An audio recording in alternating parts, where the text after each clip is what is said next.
En una cena familiar, mi madre sonreía, mi padre estaba haciendo un brindis, mi hermana miraba su teléfono, y entonces mi hija me pasó una nota por debajo de la mesa. Decía, llama al 911. Hola a todos. Sí, así fue mi jueves por la noche. Conduje 2 horas para llegar allí.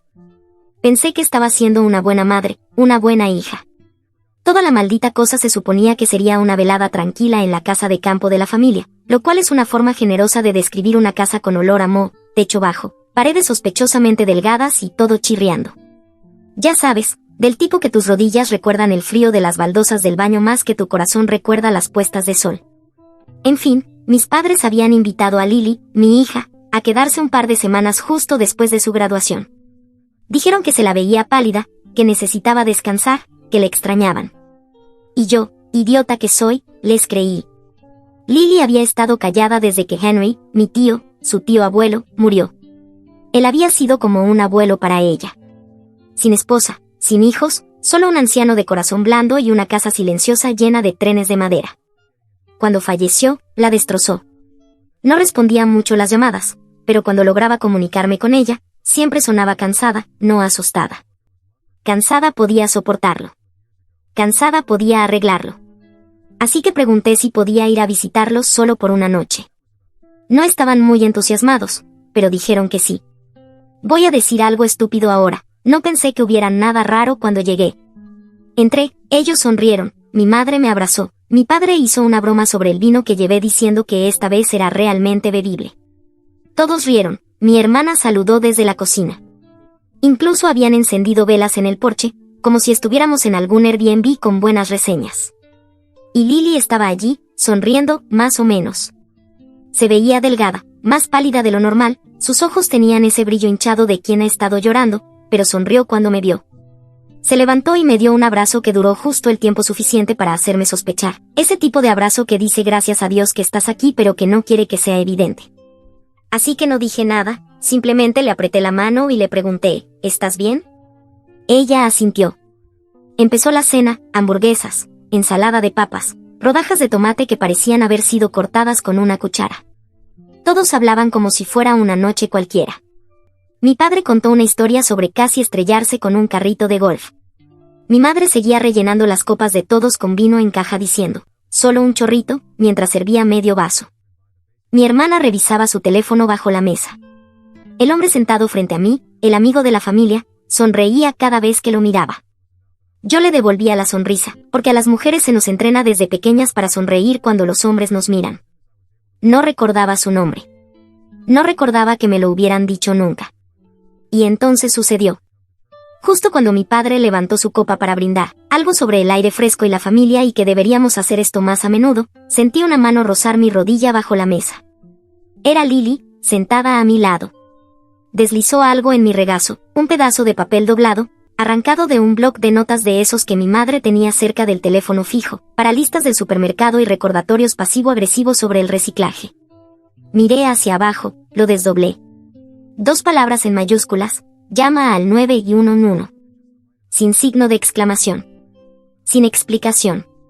Solo eso. Me quedé paralizada.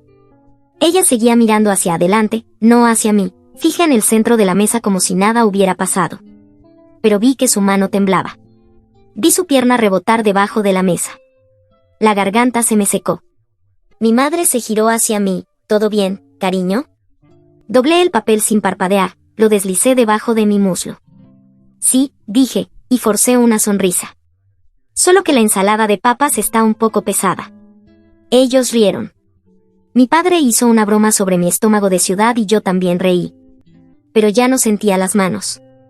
¿Qué diablos estaba pasando? Miré a Lily de nuevo. Ella no me devolvió la mirada, pero su mandíbula estaba tensa, los ojos vidriosos. ¿Hablaba en serio? ¿Estaba bromeando?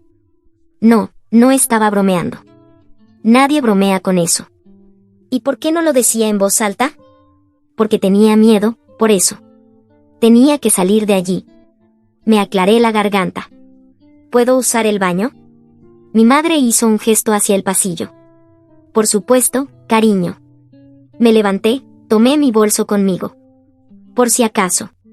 ¿Por si acaso qué? Aún no lo sabía. Pero algo en mi estómago se había congelado. El pasillo era angosto. La puerta del baño se atascó a la mitad, como siempre. La cerré con llave detrás de mí y me senté sobre la tapa del inodoro como si fuera a vomitar. Saqué el teléfono. Me temblaba tanto la mano que tardé 3 intentos en desbloquear la pantalla. No llamé a mi esposo. No escribí a ninguna amiga. Fui directo al 911. La operadora respondió en menos de 5 segundos. ¿Servicios de emergencia? ¿Cuál es su ubicación? Di la dirección. La voz se me quebró a la mitad del nombre de la calle. No sé qué está pasando, susurré. Mi hija me pasó una nota bajo la mesa que decía llama al 911. Se veía asustada. Está quedándose aquí con mis padres. Yo solo estoy de visita. No sé qué pasa, pero creo que está en peligro. Por favor. La operadora hizo algunas preguntas. Nombre, cuántas personas había en la casa, si alguien estaba herido. No lo sé. Lo dije otra vez, pero creo que ella ha estado, no lo sé, creo que ha estado intentando decirme algo. Parece que ha estado llorando durante días. Algo no está bien. Me prometieron que alguien ya venía en camino. Colgué y me quedé quieta, tratando de respirar, porque ahora tenía un nuevo problema. Tenía que volver allá afuera, sentarme otra vez en esa mesa con personas que o bien eran completamente inocentes, o algo totalmente distinto. Que yo estaba paranoica, o que mi hija acababa de darme el mensaje más aterrador de su vida. Y ahora tenía que esperar. No recuerdo haber abierto la puerta del baño, ni haber caminado de regreso a la mesa, ni cómo logré sentarme sin desmayarme. Pero sí recuerdo la copa de vino aún en mi mano. Aunque no la bebí. Solo la sostenía como un accesorio, porque si la soltaba, temía que mis manos revelaran lo que realmente estaba pasando por dentro. Mi hija acababa de pasarme una nota que decía llama al 911, y ya lo había hecho. Estaban en camino. Pero ahora estaba atrapada en esta mesa con 4 personas sonriendo y pasando la ensalada como si esto no fuera una película de terror en cámara lenta, como si no fuera una de esas cenas familiares que empiezan con un brindis y terminan con alguien sangrando sobre el mantel. Me reí de un chiste de alguien, no tengo ni idea de cuál fue. Seguí riendo, asintiendo, sonriendo. Porque eso es lo que hacen las mujeres cuando tienen miedo. Eso es lo que hacen las hijas cuando sus padres las miran directamente y dicen que no pasa nada. Eso es lo que hacen las madres cuando su hija está en peligro, pero no saben cómo ni de quién. Y en algún punto, entre la risa falsa y el zumbido en mis oídos, mi cerebro hizo lo que siempre hace cuando estoy al límite, se fue hacia atrás. Porque esto no era nuevo, no realmente. He pasado toda mi vida viniendo a ese lugar, en el que estamos sentados ahora, el que huele a humedad, a barniz de madera y a café quemado. Mis padres lo compraron cuando yo tenía 4 años. Mi hermana apenas había salido de los pañales. Todavía recuerdo la quemadura de sol que me dio el primer verano que pasamos aquí, y como mi madre me culpó por no aplicar bien la crema, como si hubiera fallado en el uso del protector solar. Lo dijo suavemente, claro. Ella siempre decía las cosas con suavidad. No eran el tipo de padres que gritaban. Eso habría sido demasiado obvio. Eran más fríos que eso. Educados. Distantes. Casi formales. Si les preguntaras, dirían que hicieron todo bien. Teníamos comida, teníamos ropa. Iban a nuestras obras escolares, aplaudían y sonreían. Mi madre incluso preparaba nuestros almuerzos, sin cortezas, con recipientes codificados por colores, con notas escritas a mano dobladas como pequeños contratos. Sé amable, toma buenas decisiones, con amor, mamá. Lo que nadie veía era el silencio detrás de la puerta al llegar a casa. La manera en que el afecto solo aparecía cuando mi hermana entraba en la habitación. La forma en que yo seguía intentando ganarme algo que en realidad nunca me perteneció. Mi hermana simplemente existía. Podía derramar jugo, llorar por caricaturas, romper cosas. Ellos reían, la llamaban tonta, lo arreglaban. Yo sacaba 10, ofrecía lavar los platos, e intentaba coreografiar una rutina de baile completa en la sala cuando tenía 7 años, solo para que me miraran. Me miraron. Luego me pidieron que parara, porque estaba haciendo mucho ruido. Y lo sé. Sé cómo suena. Infantil, celoso, como la historia triste de una niña que no recibió suficientes abrazos. Pero aquí está la verdad, cuando creces en una casa así, la ausencia de amor no se muestra como violencia, se muestra como precisión. Hicieron todo bien, menos sentir algo real por mí. En algún momento, quizás a los 12, tal vez a los 15, dejé de intentarlo. Recuerdo haberme sentado en el porche una noche, después de una fiesta de cumpleaños donde olvidaron las velas, y pensar, ok, tal vez no se puede hacer que la gente te quiera. Tal vez esta es simplemente la versión de padres que tengo. Y una vez que hice las paces con eso, dejé de esperar calidez. Dejé de necesitarla. Más o menos. Cuando quedé embarazada de Lily tenía 20 años. Esa es toda una historia en sí misma. Pero lo que importa aquí es esto. Cuando ella nació, me juré a mí misma que nunca sentiría lo que yo sentí. Que nunca se preguntaría si era amada. Que nunca tendría que ganarse su lugar en mi vida. Y cumplí esa promesa. Mis padres, en su mérito, mostraron un vago interés al principio. Cuando Lily era un bebé compraron peluches, enviaron tarjetas de vez en cuando, preguntaron cómo estaba. Pero no pasó mucho para que el patrón se repitiera. Esa misma indiferencia educada. El afecto que solo aparecía cuando les hacía quedar bien. Las ofertas de cuidar a Lily que se convertían en cancelaciones de último minuto. Los mensajes de hemos estado tan ocupados que llegaban después de los cumpleaños. Nunca le dije a Lily que no los quisiera. Nunca me interpuse. Pensé, si querían tener una relación con su nieta, no los detendría. No eran malas personas, me repetía. Solo limitadas. Emocionalmente subdesarrolladas. Pero ella se dio cuenta. Los niños siempre lo hacen. Había fines de semana en que conducíamos 2 horas hasta aquí, y ella traía su mochila llena de materiales de arte, bocadillos y el último libro que quería mostrarle a la abuela, y ellos asentían vagamente y volvían a leer el periódico. Así que lo permití, porque no la estaban lastimando. No estaban haciendo nada malo, ¿verdad? Pero la única persona que nunca la decepcionó, ni una sola vez, fue el tío Henry. El hermano mayor de mi madre. Nunca tuvo hijos, nunca se casó.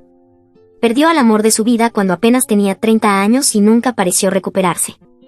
Vivía en silencio, tenía un negocio exitoso, luego se jubiló temprano, viajó, donaba a causas discretas, me enviaba libros con notas escritas a mano en los márgenes. Una vez me envió por correo un par de guantes que mencioné que me gustaban, 2 años antes, con el recibo aún doblado dentro. Cuando nació Lily, algo en él pareció iluminarse. La sostuvo como si fuera algo raro. Apareció con libros ilustrados en italiano y un búho tallado en madera de un lugar que nunca había escuchado. Nunca faltó a un cumpleaños. Nunca olvidó una obra escolar. La llamaba su niña milagrosa. Y ella lo amaba con cada fibra de su ser. Por primera vez en su vida, quizá también en la mía, alguien la miró y le hizo sentir que era suficiente, tal como era. Solía quedarse dormida en su hombro, decía que olía a canela, café y seguridad. Murió hace 3 semanas, pacíficamente, mientras dormía. Un final tranquilo, justo como la vida que vivió. Pero Lily no lo tomó con tranquilidad. Se cerró por completo. No salía de la cama, no hablaba, no comía. Pensé que el duelo venía en oleadas, pero para ella llegó como un apagón, todo de golpe, sin aire, sin luz, sin orilla. Entonces llegó la invitación. Mis padres llamaron, dijeron que Lily podía quedarse en la casa del campo, la misma en la que estamos ahora. Dijeron que el aire fresco le haría bien, que la familia podía ayudarla. Y que Dios me ayude, pensé que tal vez era cierto. Así que la dejé ir por 2 semanas. Se quedó aquí. Yo llamaba. A veces contestaba, siempre sonaba cansada, siempre decía que estaba bien. Y yo le creí, hasta esta noche.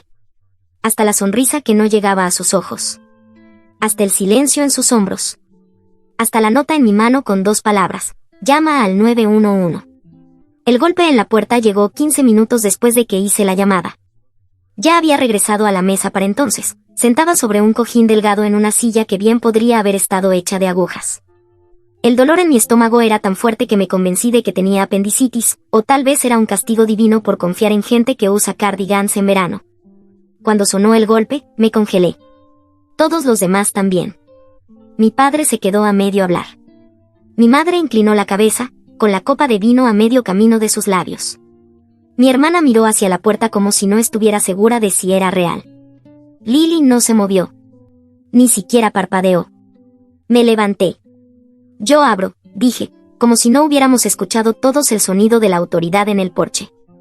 El hombre, el amigo de la familia, el que nunca me habían presentado formalmente, se levantó también. Solo un poco. como si no supiera si debía involucrarse o solo observar. Yo ya estaba caminando. Abrí la puerta. 2 oficiales, uno hombre, una mujer. Sin sonrisas. Radios en los hombros, aún emitiendo un leve zumbido. Señora, dijo el oficial, recibimos una llamada desde esta residencia. Fui yo, respondí.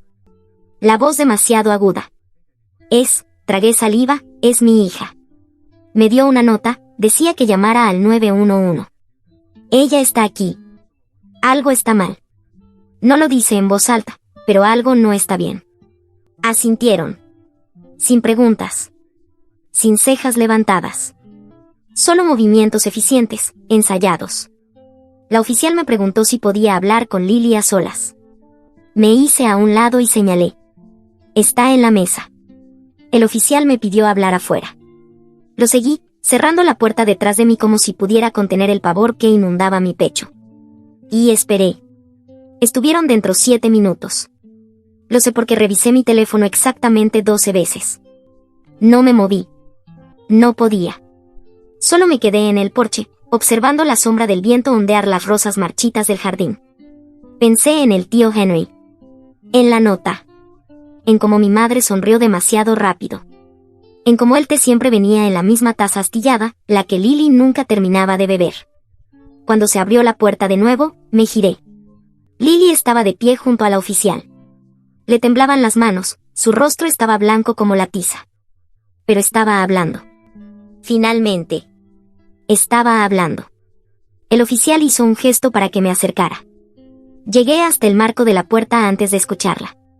El tío Henry, él me dejó todo, dijo Lily. Su voz no era fuerte, pero sí clara. Pero ellos no me lo dijeron. Solo dijeron que necesitaba descansar, que estaba de duelo, y entonces empezaron a pedirme que firmara cosas. Parpadeé. ¿Qué tipo de cosas? No sé. Papeles. Una renuncia de responsabilidad, así lo llamaron. Pero tenía mi nombre, y el abogado, ese hombre. Señaló. Se suponía que era el abogado del tío Henry. Pero nunca me llamó. Solo a ellos. Vino aquí, dijo que era solo para simplificar las cosas. El oficial asintió. Lily continuó, la voz quebrándose, dije que no. Que no quería firmar nada. Pedí tiempo. Pedí una llamada. Pero me quitaron el teléfono. Dijeron que era por mi salud mental. Que luego se los agradecería. Y entonces cayó la bomba. Creo que me estaban drogando.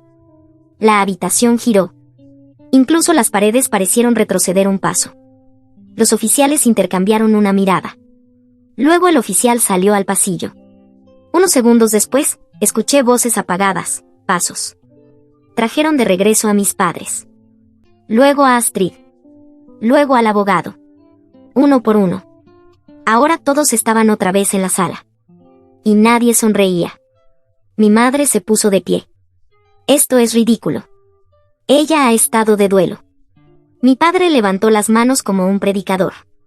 Tienen que entender, solo intentábamos ayudar. Está paranoica, dijo mi hermana. No ha estado bien desde el funeral. El abogado no habló. La oficial dijo, necesitaremos registrar la propiedad.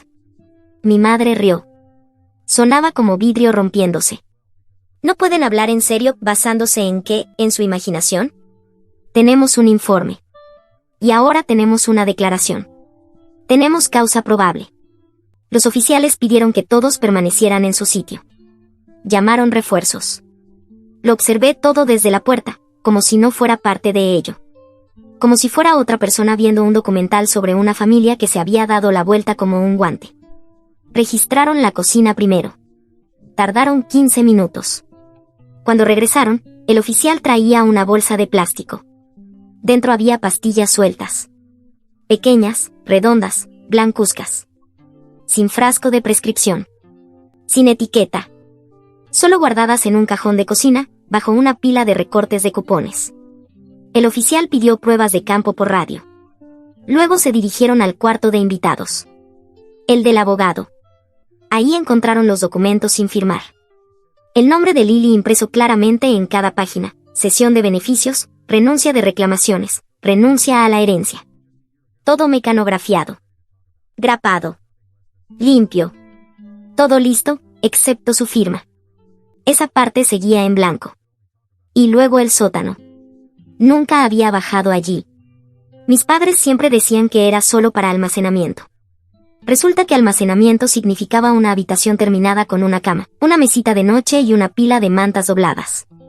Estaba limpia. Casi acogedora, si no mirabas demasiado de cerca. Pero luego estaba el cerrojo, por fuera de la puerta. Y la ventana estrecha que no se abría. Y las cosas de Lily estaban allí, su chaqueta, un par de calcetines, un cuaderno a medio llenar, su collar, el que el tío Henry le regaló por su 16º cumpleaños. Colocado cuidadosamente sobre la mesa, como si estuviera destinado a instalarse allí. Excepto por una cosa que faltaba, su teléfono. Eso fue lo que encontraron arriba, encerrado en un armario de lavadero, junto a su cartera. Confiscado, según mi madre, por su bienestar mental. No lloré, no en ese momento. Creo que estaba demasiado en shock para llorar. Los oficiales no pidieron explicaciones después de eso. No las necesitaban. El hombre, el abogado, fue el primero en ser escoltado afuera, con las manos esposadas a la espalda, el rostro inexpresivo. Mis padres lo siguieron. Luego mi hermana. Ninguno me miró. Ni una sola vez. Yo me quedé con Lily. No la solté, ni por un segundo. Cuando llegó la ambulancia para revisar sus signos vitales, subí con ella y me senté a su lado. Durante todo el tiempo, se veía tan pequeña, acurrucada en esa sudadera enorme, tan cansada. Le aparté el cabello de la frente y pregunté en voz baja, ¿por qué no me lo dijiste? No abrió los ojos. No pensé que me creerías. Y eso fue lo que más dolió. Porque en algún momento del camino, mi hija había aprendido la misma lección que yo alguna vez aprendí, que cuando la gente actúa con calma, educación y razonabilidad, el mundo tarda un poco demasiado en creer lo que pasa a puerta cerrada. Pero esta vez, alguien sí creyó. Si alguna vez has tenido que ocultar el pánico detrás de una charla trivial mientras tu hija revela una conspiración criminal en plena cena familiar, 10 de 10, no lo recomiendo. Pero ¿sabes qué es peor? Cuando los liberan. Mis padres. Mi hermana. El abogado. Todos bajo fianza, esperando juicio. Delito no violento, lo llamaron. Sin daños confirmados. Sin antecedentes. Cooperativos durante el arresto, ¿cierto? Mi hija fue drogada, aislada y manipulada emocionalmente por su propia familia. Pero claro, tratémoslos como si simplemente hubieran olvidado devolver un libro de la biblioteca. Lily no durmió durante 3 noches. Cada ruido la hacía saltar. Se negaba a estar sola en una habitación, incluso con las luces encendidas. Seguía preguntando si realmente estábamos a salvo ahora, si volverían a aparecer como si todo esto hubiera sido un malentendido, uno que podría resolverse con una cazuela de horno. No le dije cuán real era ese riesgo, pero empecé a cerrar con llave todas las puertas. Cada puerta. Cada ventana. Incluso el baño. Porque conozco a mi familia. Y no les gusta perder. Ocurrió un martes. Había ido a la ciudad por unas horas, una reunión con un cliente que no podía reprogramar. Lily insistió en que estaba bien. Dijo que se quedaría en casa, tal vez leería, tal vez por fin comería algo. Casi no voy. Pero, por supuesto, fui. Y por supuesto, ellos aparecieron. Cuando llegué a casa, Lily estaba sentada en el suelo de la sala, con las rodillas pegadas al pecho, el teléfono en el regazo, la cara pálida. Vinieron, dijo. Sin introducción. Sin saludo. Solo eso. Me congelé. ¿Quién? Ella no levantó la vista. Todos. La abuela. El abuelo. Astrid. Solté mi bolso y me senté junto a ella. ¿Estás bien? Te tocaron, Solo hablaron. Abrió su teléfono, fue a sus notas de voz y pulsó reproducir. Escuché la voz de mi madre primero. Melosa, como si estuviera elogiando las cortinas de una vecina. Lily, cariño, solo queremos aclarar las cosas. Siempre has sido tan sensible, tan poética, ves el mundo de manera distinta. Eso no es un crimen, corazón. Luego mi padre, más frío. No entiendes la presión que teníamos encima. Tu abuela no ha dormido en semanas. Después Astrid, cortante, plana. Nunca se trató de hacerte daño. Se trataba de justicia. Ese dinero, ¿qué ibas a hacer tú con él? Y luego mi madre otra vez. Siempre iba a romper a esta familia. Quizás si Henry lo hubiera dejado a alguien más maduro. La grabación terminó allí. Me temblaban las manos. Reporté la visita de inmediato. Las condiciones de la fianza eran clarísimas, 0 contacto. Y ellos habían aparecido, sin invitación, lo suficientemente manipuladores y arrogantes como para hablar libremente mientras Lily grababa todo. Incluso el oficial que tomó mi declaración se veía furioso. Esa noche, hice las maletas. Nos mudamos 2 días después. No para siempre, solo hasta el juicio. Encontré un alquiler temporal en una zona tranquila de la ciudad. Un lugar con paredes gruesas, demasiadas cerraduras y una vecina anciana metiche que pasaba el día mirando por la ventana como si fuera su religión. Perfecto. Lily no discutió. Solo se mantuvo cerca, aún hablando poco, aún revisando 2 veces que las puertas estuvieran cerradas. Solicité una orden de alejamiento. Fue aprobada en 24 horas. Los cargos estaban siendo finalizados. La fiscalía estaba construyendo el caso. Y luego vinieron las entrevistas. La policía los interrogó por separado. Primero a mi padre. Luego a mi madre. Luego a Astrid. Luego al abogado. Uno por uno. Y uno por uno, se quebraron. Táctica clásica, dile a cada sospechoso que los otros ya confesaron. Dales una probadita de pánico. Míralos doblarse. Mi hermana, la que siempre se jactaba de su lealtad, fue la primera en delatar. Dijo que fue idea de mi madre. Que ella solo había seguido el juego. Mi madre dijo que fue idea del abogado. Que nunca tocó el té. Que Lily se imaginó lo de las drogas. Mi padre afirmó que no sabía que las bebidas contenían nada. Dijo que pensaba que la habitación cerrada era un espacio seguro. El abogado, bendito sea, se quebró por completo. Correos electrónicos, registros de pagos, copias de los documentos sin firmar, incluso una carpeta con borradores impresos, incluyendo uno titulado guión en caso de peor escenario. Casi admiré su preparación. Casi. Los cargos llegaron rápido después de eso. Mi padre fue acusado de encarcelamiento ilegal, coerción y administración de sustancias controladas sin consentimiento. Fue condenado a 6 años de prisión, con posibilidad de libertad condicional tras 4. Mi madre fue declarada culpable de conspiración para cometer fraude y drogamiento ilegal. Recibió 4 años, sin opción de libertad condicional hasta cumplir la mitad. Mi hermana fue acusada de conspiración. Recibió 18 meses, de los cuales cumplió 9 en prisión real. El abogado fue inhabilitado y condenado por fraude y complicidad en confinamiento ilegal. Fue sentenciado a 8 años, sin posibilidad de liberación anticipada. No se sintió como venganza. Se sintió como oxígeno. 3 meses después, se resolvió la herencia. Nos llamaron a la oficina de un abogado. Un abogado de verdad. Uno que hablaba como una persona. Y no se burló de los niños. Le entregó a Lily un paquete grueso y le dijo con suavidad, ahora es tuyo. La cantidad en su cuenta era más de lo que esperaba. Más de lo que ella esperaba. Suficiente para pagar la universidad, terapia, alquiler, viajes, una vida. Un futuro. Lloró cuando llegamos a casa. No por el dinero. Sino porque, por primera vez en mucho tiempo, se sintió segura. Y porque supo que ya no podrían quitarle nada más. Nunca más. A veces todavía me pregunto, ¿estuve equivocada por no haberme dado cuenta antes? ¿Debería haber hecho más preguntas? ¿Insistido más? ¿Confiado en mi instinto en lugar de sus sonrisas educadas y servilletas perfectamente dobladas? Porque, en retrospectiva, las señales estaban allí, la voz de Lily volviéndose más baja, sus ojos más apagados, la forma en que me abrazó un poco demasiado largo esa noche. No lo sé. Tal vez la fallé por un tiempo. Pero cuando importaba, la escuché. Y llamé. Y tal vez eso es lo que realmente importa. Ella está a salvo ahora. Sanando. Riendo otra vez. De verdad. No esa risa falsa que se usa en la mesa para mantener la paz. Actualización final. Hola a todos. 3 meses después.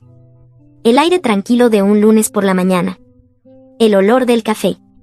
La sombra de una hija dormida en el sofá, finalmente en paz. La vida no volvió a ser la misma. Pero empezó, poco a poco, a sentirse posible. Lily volvió a escribir. No mucho, solo frases sueltas en los márgenes de un cuaderno nuevo.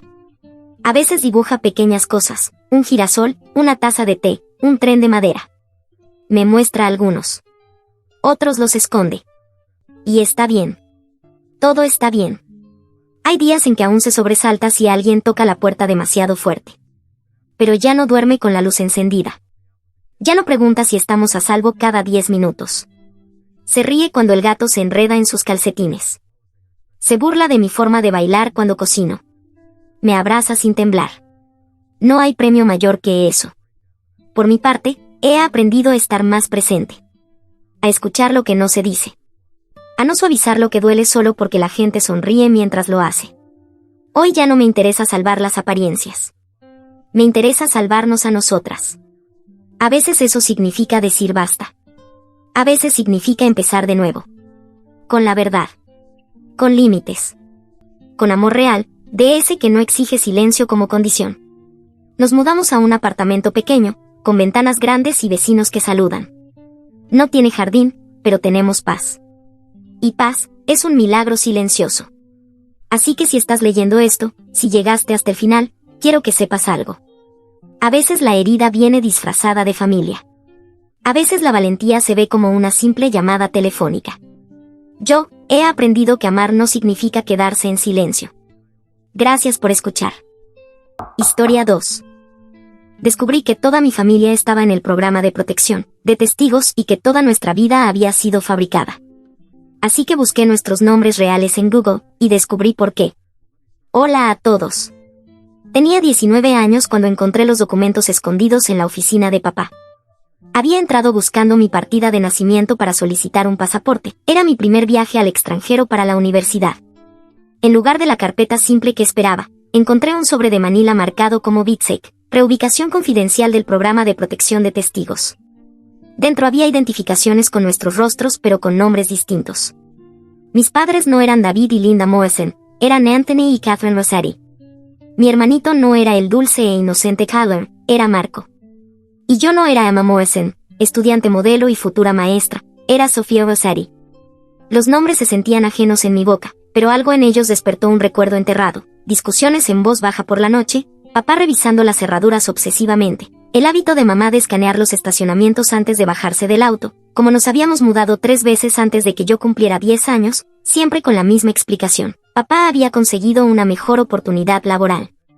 Me temblaban las manos mientras fotografiaba todo con mi teléfono. Documentos federales fechados hace 15 años, nuevos números de seguro social, un acuerdo de reubicación firmado por ambos padres. Al final, un número de caso y el nombre de un alguacil estadounidense. Cuanto más leía, más piezas encajaban. ¿Por qué nunca hablábamos de la familia extendida? ¿Por qué no había fotos de bebé mías o de Callum antes de los 4 años? ¿Por qué mamá a veces se despertaba gritando por pesadillas de las que se negaba a hablar? ¿Por qué papá llevaba un arma en su maletín? Algo que descubrí años atrás pero nunca cuestioné. Esa noche esperé hasta que todos durmieran, luego me escabullí al sótano con mi portátil. El corazón me latía con fuerza mientras escribía a Anthony Rossetti en la barra de búsqueda. Parte de mí esperaba no encontrar nada, que todo esto fuera un error elaborado o un malentendido. Los resultados me helaron la sangre.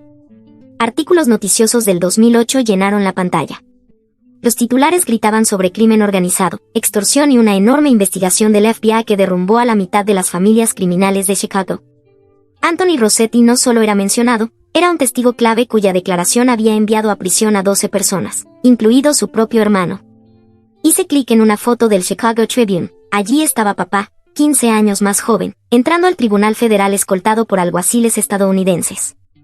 El pie de foto decía, testigo estrella Anthony Rossetti llega para testificar contra la familia criminal Benedetti. El artículo detallaba cómo papá había sido el contador de la familia Benedetti, manejando sus operaciones de lavado de dinero a través de una cadena de restaurantes. Cuando el FBI allanó su sede, le ofrecieron un trato, testificar contra todos o pasar 30 años en prisión. Pero lo que me enfermó físicamente fue leer más abajo en la página. El apellido de soltera de mamá era Catherine Benedetti. No solo estaba casada con el contador, era la hija del jefe. Mi padre había traicionado a la propia familia de su esposa para salvarse. Busqué más información sobre la familia Benedetti y lo que encontré me hizo entender por qué habíamos estado huyendo durante 15 años. La organización tenía tentáculos que se extendían por 3 estados: tráfico de drogas, apuestas ilegales, asesinatos por encargo, y según múltiples fuentes noticiosas, tenían la reputación de nunca olvidar una traición. Un artículo de 2010 mencionaba que otros 2 testigos del mismo caso habían sido encontrados muertos a pesar de estar bajo protección. Uno había sido descubierto al intentar contactar a su madre anciana, el otro había sido identificado por un ex asociado en una tienda de comestibles en Phoenix. Sus muertes no fueron rápidas ni limpias. Seguí buscando hasta que encontré lo que tanto temía, una publicación en un foro, de hace apenas 6 meses, en un sitio web para entusiastas del crimen. ¿Qué pasó con Anthony Rossetti, el soplón que derrumbó a los Benedetti? Alguien debería encontrar a esa rata. Las respuestas me revolvieron el estómago, personas publicando teorías sobre dónde podría estar escondido papá. Incluso alguien había subido una imagen de progresión de edad mostrando cómo podría lucir ahora. Era inquietantemente precisa. Luego encontré el artículo que lo cambió todo: Vincent Benedetti liberado tras cumplir una sentencia reducida. La fecha era de hace 2 semanas.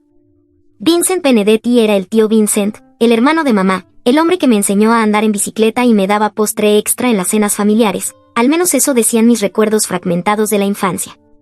El artículo mencionaba que había sido un prisionero ejemplar, obteniendo libertad anticipada por buena conducta.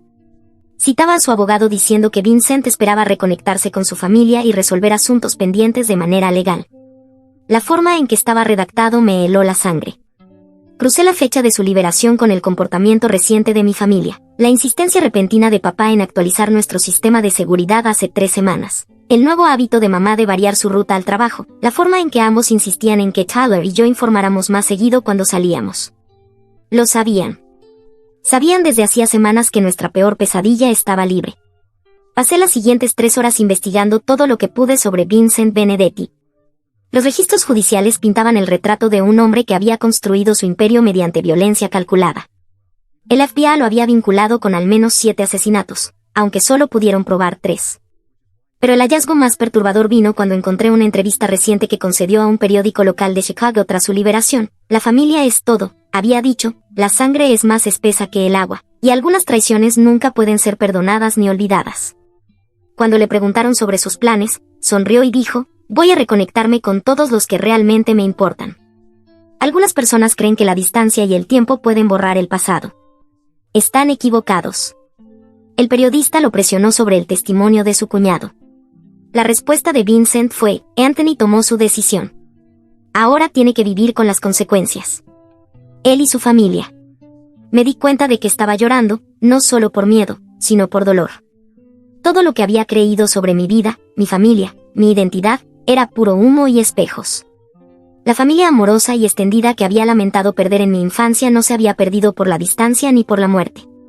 Se habían perdido por una traición. Pero lo peor fue la certeza creciente de que nuestro tiempo se estaba acabando. Investigué más profundamente la historia de nuestra familia. La familia de mamá había dirigido el restaurante Benedetto durante 3 generaciones. No era solo un negocio, era el centro de su mundo. Cenas dominicales con 30 parientes, bodas que duraban 3 días, bautizos donde asistía todo el vecindario. Encontré fotos en la antigua página web del restaurante. Allí estaba mamá a los 16 ayudando en la cocina, papá a los 18 con un delantal de camarero, visiblemente incómodo. Al parecer, había comenzado a trabajar allí para pagar la universidad. Y allí estaba el tío Vincent, siempre en el centro de cada foto, con el brazo alrededor de quien estuviera más cerca, con esa misma sonrisa que recordaba de mi infancia. Leyendo entre líneas en varios artículos de prensa, reconstruí lo que realmente había sucedido. Papá no había comenzado como criminal. Era un estudiante de contabilidad que se enamoró de la hija del jefe. Vincent le había dado un trabajo para ayudarlo a pagar los estudios, pero poco a poco papá fue siendo arrastrado más profundamente al negocio familiar, el negocio real. Para cuando se dio cuenta de en lo que estaba metido, ya era culpable de lavado de dinero a gran escala. Cuando el FBI lo acorraló, le ofrecieron una opción: cooperar o pasar el resto de su vida en prisión. Lo que no le dijeron fue que cooperar significaría destruir a la familia de su esposa y convertir a sus hijos en refugiados permanentes. Encontré las transcripciones del juicio con el testimonio de papá, página tras página detallando crímenes financieros, describiendo reuniones donde se planeaba violencia, nombrando a personas que confiaban en él. Había llevado un micrófono oculto durante 6 meses antes de los arrestos. Había estado grabando a su propia familia. La traición fue total. No solo testificó sobre las operaciones comerciales, también entregó la ubicación del tío Vincent cuando intentaba huir. Proporcionó información bancaria que llevó a incautaciones de activos por millones. Incluso testificó sobre la participación de mamá en el lavado de dinero, aunque a ella se le concedió inmunidad a cambio de su cooperación. Al leer esas transcripciones, entendí por qué mamá a veces se sobresaltaba cuando papá la tocaba, por qué había desarrollado una obsesión con los podcasts de crímenes reales, por qué nos educó en casa durante 3 años, supuestamente por una mejor educación, cuando en realidad estaba aterrada de enviarnos a una escuela pública. No solo había perdido a su familia, había visto cómo su esposo los destruía. Pero lo que encontré después hizo que todo lo demás pareciera trivial. Una publicación en un foro criminal de hace 3 días. Avistado Vincent B. en el aeropuerto O'Hare. Parece que se dirige a un lugar específico. Las respuestas provenían de personas que claramente sabían quién era Vincent B. y por qué importaban sus planes de viaje. Ya era hora, las ratas deben ser exterminadas. Espero que encuentre lo que está buscando. Algunas deudas tardan 15 años en cobrarse. Busqué registros de vuelos, algo que probablemente no debería haber podido acceder, pero Tyler me había enseñado algunas habilidades informáticas cuestionables durante su fase de hacker. Vincent había volado de Chicago a Kansas City hace 2 días. Estaba a solo 3 horas de nosotros. Me temblaban las manos mientras cerraba el portátil y subía de nuevo. Me detuve frente a la puerta del dormitorio de mis padres, escuchando los movimientos inquietos de papá. Por la rendija bajo la puerta veía luz. Estaba despierto, probablemente revisando alertas de noticias en su teléfono, buscando cualquier mención de los movimientos de Vincent. Pensé en Tyler, durmiendo plácidamente en su habitación, completamente ajeno al hecho de que toda su identidad era falsa. Tenía 4 años cuando entramos al programa de protección. No recordaba nuestras vidas reales, nuestra verdadera familia, nuestro verdadero ser. Para él, siempre habíamos sido los Morrison. Pero yo recordaba.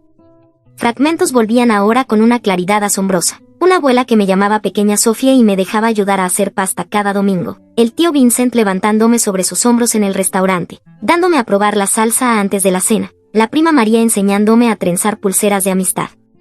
Una familia entera que me había amado por completo y que ahora probablemente me consideraba muerta o, peor aún, hija de un traidor. Recordé la noche en que todo cambió. Debía tener 4 o 5 años. Unos hombres con trajes vinieron a nuestra casa. Mamá lloraba, papá empacaba frenéticamente nuestras cosas en bolsas de basura. Alguien repetía que teníamos que irnos de inmediato, que venían por nosotros. Nos dijeron que era un juego, una aventura divertida hacia un nuevo lugar. Durante años creí esa historia, incluso cuando comenzaron las pesadillas, sueños con hombres en autos oscuros siguiéndonos, con mamá gritando a alguien que nos dejara en paz. Ahora me doy cuenta de que no eran pesadillas. Eran recuerdos. Tomé una decisión que lo cambiaría todo. A la mañana siguiente, los enfrenté durante el desayuno. Tyler ya se había ido a la escuela, el entrenamiento de baloncesto empezaba temprano los viernes. Lo sé, dije, colocando simplemente las impresiones de los artículos periodísticos sobre la mesa de la cocina. La taza de café de mamá resonó contra el platillo. Papá se quedó completamente inmóvil. Emma, empezó mamá. Sofía, corregí. Mi nombre es Sofía Rosari, y sé exactamente lo que hicieron. Papá cerró los ojos, y cuando los abrió, parecía más viejo de lo que jamás lo había visto. ¿Cuánto sabes?, preguntó en voz baja. Todo. El testimonio. El tío Vincent. El hecho de que ha salido de prisión desde hace 2 semanas y que actualmente está en algún lugar de Missouri. El rostro de mamá se puso blanco. ¿Cómo podrías saber eso? Les mostré los registros de vuelo y las publicaciones en foros. La gente está siguiendo sus movimientos. Están celebrando el hecho de que nos está casando. Papá se cubrió la cara con las manos. Jesucristo. Deberíamos habernos mudado la semana pasada cuando Webb llamó. ¿Webb?, pregunté. Marshall Webb, explicó mamá, nuestro encargado. Nos advirtió sobre la liberación de Vincent, pero creímos que teníamos más tiempo. ¿Por qué no nos lo dijeron?, exigí. Porque Tyler por fin es feliz aquí, dijo mamá, con lágrimas comenzando a caer. Tiene amigos, entró al equipo de baloncesto, tiene novia, y tú estás a punto de graduarte. Pensamos que tal vez si simplemente nos manteníamos al margen, pensaron que el amor lo conquista todo, que la lealtad familiar expira después de 15 años. La voz de papá era amarga. Vincent pasó cada día en prisión planeando lo que nos haría cuando saliera. Esto no es algo de lo que podamos huir para siempre. Entonces, ¿por qué siguen intentando? La pregunta quedó suspendida entre nosotros. Papá me miró durante un largo momento, y vi algo cambiar en él. No solo el reconocimiento de que ya no era una niña, sino algo más profundo, como si me estuviera viendo con claridad por primera vez. ¿Qué quieres de nosotros, Sofía? Preguntó, usando mi verdadero nombre por primera vez que podía recordar. Quiero la verdad. Toda. Y después quiero que encontremos la manera de acabar con esto. Mamá empezó a protestar, pero papá levantó la mano. Tiene razón, dijo en voz baja. Merece saber de qué está huyendo. Durante la siguiente hora, me contaron todo. Papá tenía 22 años cuando empezó a trabajar en Benedettos. Estudiaba contabilidad en Northwestern y trabajaba noches y fines de semana para pagar la universidad. Vincent lo había contratado inicialmente para trabajo legítimo. El restaurante tenía clientes reales e ingresos reales. Pero poco a poco, papá fue siendo arrastrado a los otros negocios de la familia. Al principio era solo contabilidad creativa, hacer que ciertas fuentes de ingreso parecieran más legítimas de lo que eran. Luego fue mover dinero entre cuentas, crear rastros de papel que confundieran a los auditores. Me decía a mí mismo que solo ayudaba a un negocio familiar, dijo papá. Vincent me trataba como a un hijo. Tu madre y yo planeábamos casarnos. Pensé que era parte de algo bueno. Para cuando papá entendió el alcance total de en lo que estaban involucrados los Benedetti, ya era cómplice de lavado de dinero por millones de dólares. Y mamá estaba embarazada de mí. Quise salir, dijo papá, pero Vincent dejó claro que las personas no simplemente abandonan a la familia. Jamás. El FBI había estado observando a los Benedetti durante años, construyendo un caso. Cuando finalmente actuaron, arrestaron a 17 personas en redadas coordinadas. Papá fue uno de ellos. Me ofrecieron un trato, dijo, cooperar completamente y protegerían a mi familia. Negarme significaba pasar 30 o 40 años en prisión, mientras Vincent y los suyos tenían acceso libre a ti y a tu madre. ¿Qué opción tenía? Por primera vez en mi vida, escuché a mi padre sonar quebrado. La historia de mamá era aún más desgarradora. Había crecido creyendo que el restaurante de su familia era solo un restaurante. Sabía que algunos de sus parientes estaban involucrados en actividades cuestionables, pero a las mujeres de la familia se las mantenía deliberadamente ignorantes de los detalles. No supe la verdad hasta después de que naciste, dijo mamá. Vincent me sentó y me explicó que tu padre trabajaba para la familia de formas que no eran exactamente legales. Dijo que era normal, que todos los negocios familiares tenían arreglos así. Cuando ocurrieron las redadas del FBI, el mundo de mamá se derrumbó de la noche a la mañana. Su esposo fue arrestado. Su familia fue destruida. Su padre murió de un infarto 3 días después de que Vincent fuera sentenciado. Tuve que elegir, dijo mamá, ahora llorando. Entre mi esposo y mi familia. Entre su seguridad y mi herencia. Ella nos había elegido a nosotros. ¿Se arrepienten? Pregunté. Ambos padres me miraron con sorpresa. ¿Se arrepienten de habernos elegido a nosotros en lugar de a ellos? Papá guardó silencio durante un largo momento. Lamento que la elección tuviera que hacerse. Lamento verme involucrado con personas que hicieron de la violencia su negocio. Lamento que Kyler y tú hayan tenido que pagar por mis errores, hizo una pausa. Pero no me arrepiento de haberlos mantenido con vida. Mamá asintió. Perdimos todo, nuestras familias, nuestra identidad, nuestra historia. Pero los mantuvimos a salvo a ti y a Kyler. Eso debe contar para algo. Miré a ambos, a estas personas que lo habían sacrificado todo para protegernos, que habían renunciado a sus identidades, a sus familias, a toda su existencia para mantenernos respirando. Pero también vi a las personas que nos habían robado a Kyler y a mí nuestra herencia, nuestra cultura, nuestro derecho a saber quiénes éramos realmente. ¿Y ahora qué pasa? Pregunté. Empacamos esta noche, dijo papá. Marshall Webb tiene nuevas identidades listas. Seremos la familia, para la próxima semana. ¿Y luego qué? ¿Volveremos a hacer esto en otros 15 años, cuando uno de los lugartenientes de Vincent sea liberado? ¿Seguiremos huyendo para siempre? Mamá se secó los ojos. ¿Qué otra opción tenemos? Los miré a ambos, realmente los miré, y me di cuenta de que llevaban 15 años haciéndose la misma pregunta. Hay otra opción, dije lentamente. Ellos esperaron. Dejamos de huir. El rostro de papá se puso blanco. Absolutamente no. No entiendes lo que estás sugiriendo. Entiendo perfectamente. El tío Vincent quiere verte muerto. Quiere destruir a toda nuestra familia. Huir solo retrasa lo inevitable y arruina nuestras vidas en el proceso. ¿Entonces qué propones?, preguntó mamá. ¿Que esperemos aquí a que nos encuentre? Propongo que lo encontremos nosotros primero. El silencio que siguió fue ensordecedor. Emma. Sofía, dijo papá con cuidado. Vincent no es solo un pariente enojado. Es un criminal profesional con recursos y conexiones que ni siquiera podemos imaginar. Pero también es un hombre de 72 años que acaba de pasar 15 años en prisión, respondí. Su organización está dispersa. La mayoría de sus aliados están muertos o también en prisión. Y lo más importante, está enojado, lo que significa que no está pensando con claridad. Saqué mi teléfono y les mostré lo que había descubierto esa mañana. Está alojado en el Marriott Downtown, con su propio nombre. No se está escondiendo porque cree que es intocable. Ha estado publicando en redes sociales, por el amor de Dios. Miren, les mostré la página de Facebook de Vincent, que aparentemente había creado tras su liberación. Fotos de él en las puertas de la prisión, un registro en un restaurante de Chicago, una publicación sobre visitar viejos amigos y resolver asuntos pendientes. Este ya no es un cerebro criminal, continué. Es un anciano amargado que quiere venganza más de lo que quiere ser inteligente al obtenerla. Mamá me miraba como si me hubiera salido una segunda cabeza. ¿Exactamente qué estás sugiriendo que hagamos? Contactamos a Marshall Webb. Le decimos que queremos ayudar a montar una operación encubierta. Vincent quiere a papá, bien. Démosle lo que quiere, con el FBI vigilando cada movimiento. Papá negó con la cabeza con violencia. No usaré a mi familia como carnada. Ya somos carnada, dije. Hemos sido carnada durante 15 años. La única diferencia es si estamos huyendo aterrorizados o tomando el control de la situación. Saqué mi portátil y les mostré más de lo que había descubierto.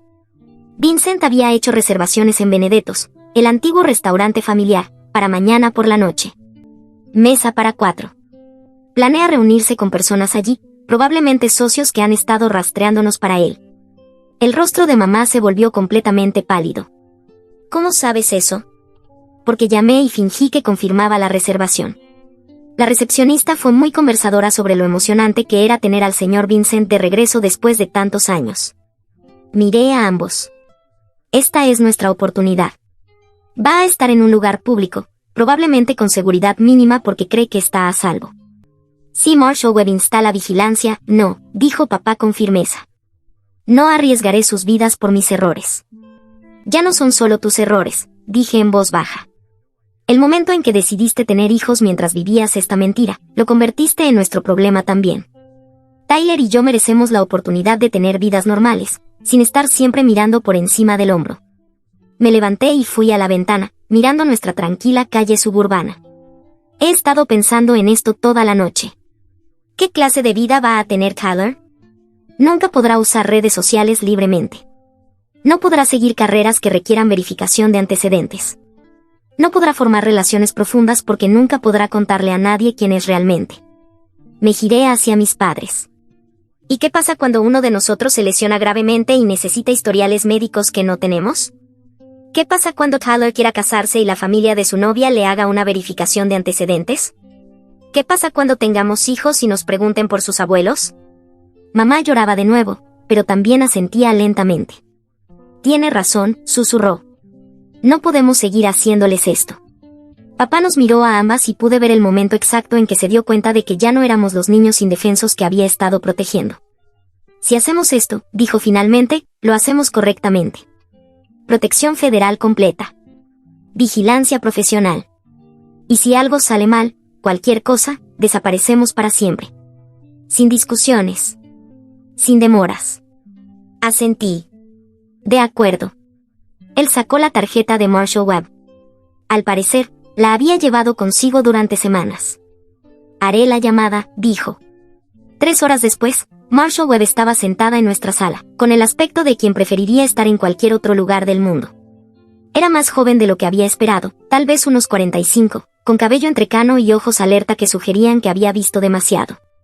Llevaba un traje azul sencillo y se movía con la seguridad de alguien que había pasado años tratando con personas peligrosas. Esto es altamente irregular, dijo por cuarta vez. Usar testigos protegidos como activos operativos va en contra de todos nuestros protocolos. Pero funcionará, insistí. Vincent quiere una reunión con papá. Podemos dársela. Marshall Webb miró a papá. ¿Entiende lo que está ofreciendo? Si Vincent sospecha que esto es una trampa, no solo desaparecerá, escalará la situación. La voz de papá fue firme. He estado huyendo de este hombre durante 15 años. Estoy cansado de tener miedo. ¿Y sus hijos? ¿Está dispuesto a arriesgar sus vidas por un cierre? Estamos dispuestos a arriesgar nuestras vidas por libertad, respondí antes de que papá pudiera hablar. Esto no se trata de venganza. Se trata de terminar con este ciclo para que Tyler y yo podamos tener un futuro real. Marshall Webb nos estudió a todos durante un largo momento. Pude verla calculando riesgos, probabilidades, probablemente pensando cómo explicaría esto a sus superiores si algo salía mal. Si hacemos esto, dijo finalmente, será bajo las reglas federales. Agentes profesionales. Entorno controlado. Múltiples planes de respaldo. No improvisan. No se desvían. Siguen las instrucciones exactamente como se dan. Todos asentimos. Y si Vincent trae refuerzos para los que no estamos preparados, o si la situación se vuelve insegura de alguna manera, abortamos inmediatamente. Ustedes desaparecen esa noche y nunca vuelven a aparecer como la familia Morrison. ¿Entendido? Entendido, dijo papá. Marshall Webb hizo varias llamadas telefónicas, hablando en código cuidadoso con personas cuyos nombres probablemente nunca conocería. Mientras hablaba, pensé en Tyler, aún en la escuela, completamente inconsciente de que su vida estaba a punto de cambiar para siempre. Cuando colgó la última llamada, su expresión era sombría. Vamos a hacerlo, dijo. Pero no en el restaurante. Demasiados civiles. Demasiadas variables. Vamos a organizar un lugar de reunión diferente. Sacó una tablet y nos mostró fotos de un distrito de almacenes al otro lado de la ciudad. Zona industrial, mayormente desierta después de las 6 de la tarde. Podemos controlar los puntos de acceso, posicionar agentes y asegurar que ningún transeúnte inocente quede atrapado si algo sale mal. ¿Cómo haremos que Vincent acepte reunirse allí en lugar del restaurante? Pregunté. Le diremos que su padre quiere entregarse, dijo Marshall Webb. A cambio de que deje en paz al resto de la familia. Es exactamente el tipo de gesto dramático que el ego de Vincent exigiría. Nos mostró perfiles psicológicos que el FBI había desarrollado sobre Vincent durante su encarcelamiento. El hombre estaba impulsado por el orgullo, por la necesidad de sentirse poderoso y respetado. Tener a Anthony Rossetti suplicando por la vida de su familia sería irresistible para él. Hombres como Vincent necesitan sentirse ganadores, explicó Marshall Webb. Necesitan que sus enemigos reconozcan públicamente la derrota. No les basta con matar a alguien. Necesitan quebrarlo primero. El plan era elegante en su simplicidad. Papá llamaría directamente a Vincent, un número que el equipo de Marshall Webb había obtenido mediante vigilancia, y solicitaría una reunión. Afirmaría que 15 años huyendo lo habían quebrado, que quería enfrentar las consecuencias de su traición como un hombre. Le dirás que estás cansado de mirar por encima del hombro, instruyó Marshall Webb a papá. Que quieres hacer un trato, tu vida a cambio de que deje en paz a Catherine, Sofía y Marco. ¿Lo creerá? Preguntó mamá. Querrá creerlo, respondió Marshall Webb. Vincent pasó 15 años fantaseando con este momento, la oportunidad de ver a su cuñado suplicando por misericordia. Aceptará esa reunión. Pasamos el resto de la tarde ensayando exactamente lo que papá diría. Cada palabra estaba guionizada. Cada posible respuesta anticipada. El equipo de Marshall Webb había estudiado los patrones de habla de Vincent, sus detonantes lógicos, sus debilidades de ego. Recuerda, le dijo a papá, eres un hombre roto que se ha quedado sin opciones. No estás siendo valiente, estás desesperado. Eso es lo que Vincent quiere ver. Cuando Tyler llegó a casa de la escuela, le dijimos que papá estaba trabajando en un proyecto especial que requería consultas de seguridad. Estaba demasiado distraído con los playoffs de baloncesto y el próximo baile escolar como para prestar mucha atención, pero lo noté mirándome de forma extraña. ¿Estás bien?, me preguntó mientras preparábamos la cena. Hoy estás rara. Solo estoy estresada por las solicitudes universitarias, mentí. Asintió, aceptando la explicación fácilmente. A sus 14 años, Aún creía que la ansiedad adolescente era lo peor del mundo. Esa noche, papá hizo la llamada. Todos nos reunimos alrededor de la mesa de la cocina, con Marshall Webb y otros 2 agentes escuchando a través del equipo de monitoreo. El corazón me latía tan fuerte que estaba segura de que los micrófonos lo captarían. Papá marcó el número con manos firmes. Sonó 2 veces antes de que una voz familiar respondiera. Sí. Vincent, soy Tony. Una larga pausa. Cuando Vincent volvió a hablar, su voz era suave y peligrosa. Vaya. Anthony Rossetti. Me preguntaba cuándo llamarías. Quiero reunirme, dijo papá, siguiendo el guión perfectamente. Solo tú y yo. Necesitamos hablar. Oh, vamos a hablar, Tony. Vamos a tener una conversación muy larga sobre la lealtad familiar. Sé que lo que hice estuvo mal, dijo papá, y el dolor en su voz no era completamente actuado. He pasado 15 años lamentándolo. Pero mi familia, ellos no merecen pagar por mis decisiones. Vincent rió, y el sonido me hizo estremecer. ¿Tu familia? ¿Te refieres a mi hermana y sus hijos? ¿La sobrina y el sobrino que no he visto desde que eran bebés porque su padre decidió convertirse en un soplón? Lo arreglaré, dijo papá. Lo que quieras de mí, te lo daré.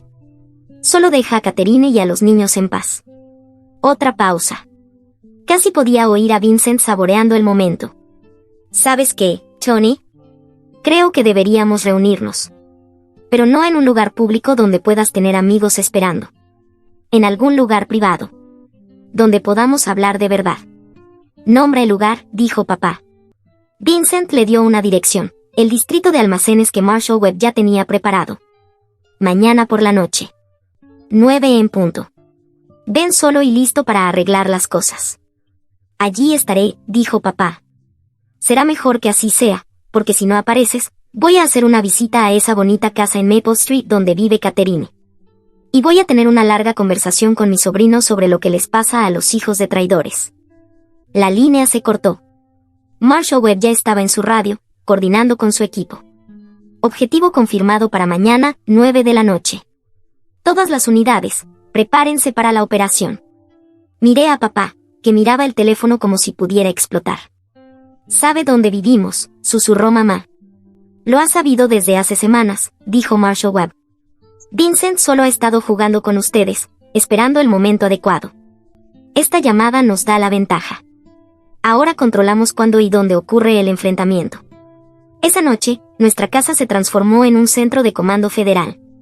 Los agentes instalaron equipos de monitoreo, hicieron pruebas de comunicación y prepararon a papá exactamente sobre qué decir y hacer durante la reunión. Mientras tanto, Tyler seguía completamente ajeno. Le dijimos que los agentes eran consultores de seguridad que ayudaban a papá con un proyecto de trabajo. Se creyó la historia por completo, incluso le preguntó a uno de los agentes sobre los requisitos para ingresar al FBI para un proyecto escolar. Ese chico tiene buenos instintos, me dijo el agente más tarde. Algún día sería un buen agente federal. La ironía no se me escapó. El jueves por la noche, Marshall Webb me apartó a un lado. Última oportunidad para cambiar de opinión, dijo. Una vez que esto comience, no hay vuelta atrás. Si algo sale mal mañana por la noche, tu familia podría tener que desaparecer para siempre. Nuevos nombres, nuevos rostros. Sin contacto con nadie de su vida actual. Lo sé, dije. Pero no podemos seguir viviendo así. Tyler merece saber quién es realmente. Todos lo merecemos. Ella asintió. Tu padre tiene suerte de tenerte.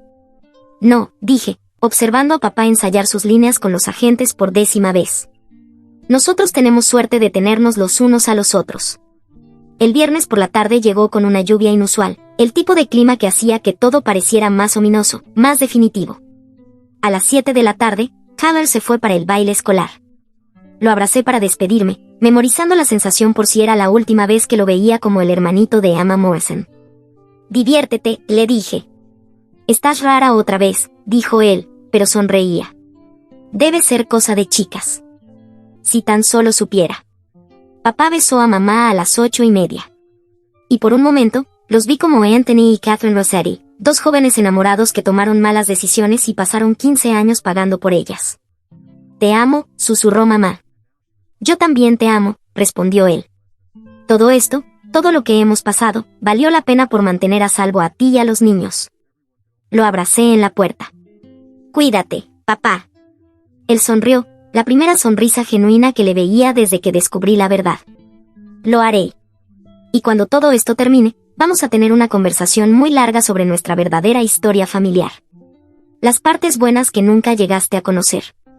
2 vehículos del FBI siguieron a papá hasta el distrito de almacenes, manteniendo una distancia cuidadosa.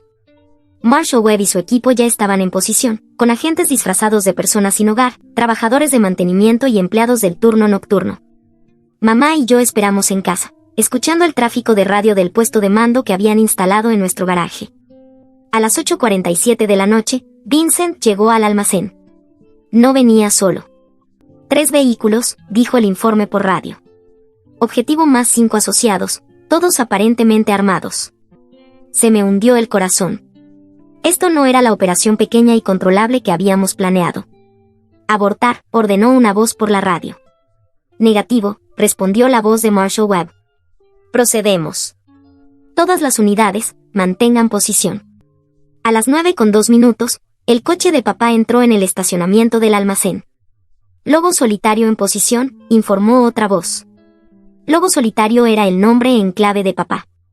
Durante los siguientes 20 minutos, escuchamos la conversación entre Vincent y papá a través del micrófono que llevaba. Cada palabra era clara, grabada para la posteridad y los procedimientos legales. Vincent pasó esos 20 minutos detallando exactamente lo que planeaba hacer con nuestra familia. Como nos había rastreado a través de publicaciones en redes sociales, sobre todo de los partidos de baloncesto de Kyler. Como había estado pagando a informantes para que buscaran señales de los Rossetti en pequeños pueblos del Medio Oeste. Soy un hombre paciente, Tony, dijo la voz de Vincent por los altavoces. Puedo esperar décadas si es necesario. Pero nadie traiciona a la familia Benedetti y vive para disfrutarlo. La voz de papá se mantuvo firme, a pesar de todo. Mi familia no tuvo nada que ver con mis decisiones, Vincent. Eran niños. Son Rossetti, respondió Vincent. Eso es suficiente. Entonces Vincent cometió su error fatal. ¿Sabes qué voy a hacer, Tony? Primero voy a matarte para que no puedas advertirles. Luego voy a visitar a Catherine. Voy a obligarla a mirar mientras mato a Marco lentamente, para que entienda el precio de la traición. Y después voy a mantener viva a Sofía lo suficiente como para hacerla pagar por ser tu hija. Ese fue el momento que Marshall Webb había estado esperando.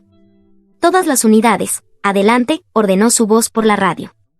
Los siguientes minutos fueron caos, voces gritando, el sonido de vehículos moviéndose, Vincent gritando a sus hombres que mataran al soplón, y luego disparos. Mamá me apretó la mano con tanta fuerza que pensé que me rompería los huesos. Escuchamos el tráfico de radio, intentando entender qué estaba pasando. Objetivo abatido. Lobo solitario seguro. 2 sospechosos detenidos. 1 huyó a pie. Se requiere atención médica en el área de apoyo 2. Esa última transmisión me heló la sangre. Papá, susurró mamá a la radio, como si pudiera oírla. 20 minutos después, la voz de Marshall Webb sonó clara, todo despejado. Operación exitosa. Lobo solitario está a salvo. Lloramos, abrazándonos en la cocina, mientras los agentes federales desmontaban su equipo a nuestro alrededor. Papá llegó a casa 1 hora más tarde, sacudido pero ileso. Vincent estaba muerto, abatido en el tiroteo cuando apuntó con un arma a los agentes federales. 3 de sus asociados fueron arrestados. Otros 2 escaparon, pero estaban siendo rastreados por equipos del FBI en 3 estados. La investigación posterior reveló todo el alcance del plan de venganza de Vincent. Había pasado años en prisión construyendo una red de contactos, ofreciendo dinero a quien pudiera darle información sobre la ubicación de la familia Rossetti. Planeaba torturar a toda la familia de papá antes de matarlos y luego exhibir sus cuerpos como advertencia a cualquiera que pensara en traicionar a las familias del crimen organizado. 6 meses después, nos sentamos en un tribunal federal mientras los asociados sobrevivientes de Vincent eran condenados por conspiración para cometer asesinato, violación de las leyes de protección de testigos federales y una docena de delitos más. El juicio reveló detalles que hicieron que nuestros 15 años de huida parecieran un paseo en comparación con lo que Vincent realmente había planeado. Después de la sentencia, Marshall Webb nos ofreció una elección que nunca pensamos que tendríamos.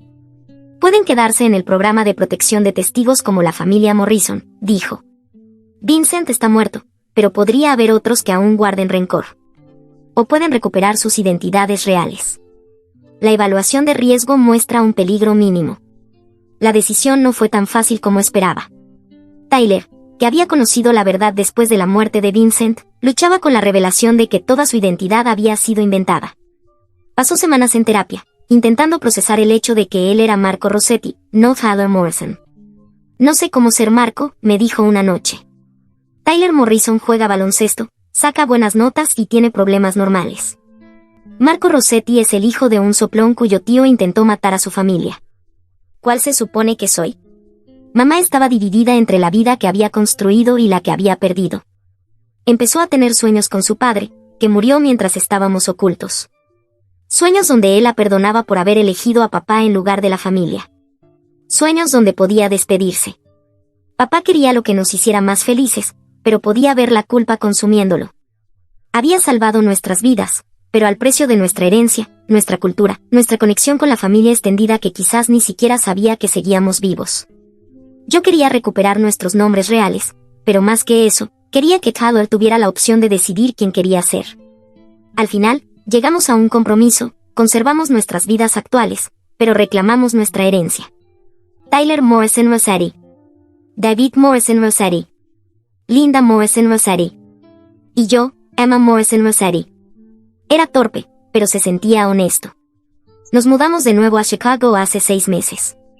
No al viejo vecindario, demasiados recuerdos dolorosos, sino a un pequeño apartamento cerca del lago, donde pudimos empezar de nuevo como nuestro verdadero yo. Me inscribí en la universidad con mi nombre real. Tyler se unió a un nuevo equipo de baloncesto donde podía ser honesto sobre su pasado. Mamá y papá comenzaron terapia de pareja para trabajar 15 años de intimidad forzada bajo identidades falsas. La transición no fue fácil. Tuvimos que reaprender cómo ser nosotros mismos después de pasar tantos años siendo otras personas. Cosas tan simples como firmar nuestros nombres o presentarnos ante desconocidos requerían atención consciente. Pero poco a poco comenzamos a recordar quiénes habíamos sido antes de convertirnos en los Morrison. Mamá empezó a cocinar comida italiana otra vez. Recetas que su madre le había enseñado y que había evitado durante 15 años porque le recordaban lo que había perdido. El olor a ajo y albahaca en nuestra cocina la hizo llorar las primeras veces, pero eran lágrimas buenas. Papá contactó a sus parientes sobrevivientes, primos y tías que no tenían idea de lo que le había pasado a Anthony Rossetti y a su familia. Algunos no querían saber nada de nosotros, aún enojados por su testimonio. Pero otros nos recibieron con los brazos abiertos, agradecidos de saber que estábamos vivos. Tyler fue quien más luchó con la adaptación. Había pasado 10 años construyendo la personalidad de Tyler Morrison, y descubrir que todo era artificial lo dejó vacío. Pasó por una etapa donde insistía en que todos lo llamaran Marco, luego volvió a Tyler, y finalmente se quedó con Tyler Marco, usando su segundo nombre como puente entre sus identidades. No sé si soy italiano o americano, o ambos, o ninguno, le dijo a nuestra terapeuta durante una sesión familiar. No sé si me gusta el baloncesto porque realmente me gusta, o porque se suponía que a Tyler Morrison le gustara. Le llevó meses de terapia entender que los intereses no tienen etnicidad. Que la persona en la que se había convertido era real, incluso si su nombre había sido falso. La semana pasada visité el restaurante Benedetto's. Está bajo nueva administración ahora. Una pareja joven que lo compró al Estado después de que se incautaran los bienes de los Benedetti. Lo han transformado en un moderno restaurante de fusión italiana, sirviendo platos creativos junto a los tradicionales. Pero conservaron algunas de las viejas fotos familiares en las paredes, tratándolas como artefactos históricos más que como recuerdos personales. Encontré una foto mía de cuando era niña, sentada en el regazo del tío Vincent, en lo que debía haber sido una celebración navideña. Ambos estamos sonriendo. Me sostiene como si fuera algo precioso para él, como si yo fuera lo más importante en su mundo. Al mirar esa foto, comprendí algo que nunca antes había entendido. Vincent no era malvado porque hubiera nacido así. Me había amado alguna vez. Había sido parte de una familia que reía junta, que celebraba junta y que se protegía mutuamente. Pero en algún momento del camino, la lealtad se volvió obsesión, la protección se volvió control, y el amor se convirtió en posesión. Las mismas cualidades que hacen fuerte a una familia pueden destruirla si se llevan demasiado lejos. Les pregunté a los nuevos dueños del restaurante si podía tener una copia de la foto. Dijeron que sí, probablemente pensando que solo era una clienta interesada en las imágenes históricas. Ahora está en mi escritorio en casa, al lado de una foto reciente de nuestra familia reconstruida. En la foto antigua, estoy riendo en el regazo de Vincent, completamente confiada e inocente. En la foto nueva, estoy de pie entre mis padres y Callum, todos sonriendo, pero con ojos que han visto demasiado. El contraste cuenta toda la historia de quienes fuimos, quienes nos convertimos y quienes estamos intentando ser ahora. Tyler me preguntó una vez si me arrepentía de haber descubierto la verdad sobre nuestra familia. Le dije que no, pero no era del todo cierto. Me arrepiento de que perdimos 15 años sin ser nosotros mismos. Me arrepiento de que Callum nunca conociera a nuestra abuela antes de que muriera de tristeza por haber perdido a su familia. Me arrepiento de las bodas y las graduaciones que nos perdimos, y de los momentos familiares ordinarios que podrían haber sido hermosos en lugar de peligrosos. Pero no me arrepiento de que papá eligiera nuestra seguridad por encima de la lealtad familiar.